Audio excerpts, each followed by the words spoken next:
ఇంకా ఉపవాసం అంటే సరైన అర్థం తెలియట్లేదు క్రైస్తవులలో కొంతమందికి ఇంకా ఉపవాసం అంటే సరైన అర్థం తెలియట్లేదు కొంతమంది ఉపవాసం అంటే ఆ పూట భోజనం మానేయడమే అనుకుంటారు. ప్రార్థన చేయరు, వాక్యం చదవరు, దేవుని ప్రేమను తెలుసుకోరు, ఉపవాసం చేసేస్తానని చెప్పి మిగతా పనులన్నీ చేసుకుంటూనే ఉంటారు. ప్రభు గురించి ఒక్క ఆలోచన కూడా ఉండదు. ఆచార సంబంధంగా ఉపవాసంగా చాలా మంది భావిస్తారు. 10 అధ్యాయాలను బైబిల్ చదవకుండా ఉపవాసం చేసే దాని వల్ల ఉపయోగం ఏంటి? అసలు ఉపవాసం చేయడంలో నీ ఆలోచన ఉద్దేశం ఏంటంటే దేవునితో సమయాన్ని గడపాలనే కదా.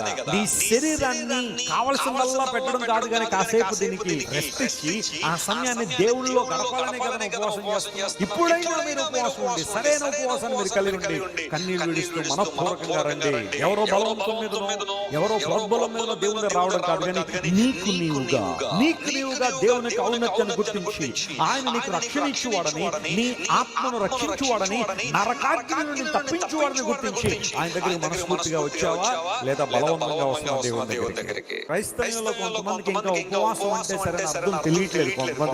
కొంతమంది ఉపవాసం అంటే ఆ పూట భోజనం మానేయడమే అనుకుంటారు. ప్రార్థన చేయరు, వాక్యం చదవరు, దేవుని ప్రేమను తెలుసుకోరు, ఉపవాసం చేసేస్తానని చెప్పి మిగతా పనులన్నీ చేసుకుంటున్నారు.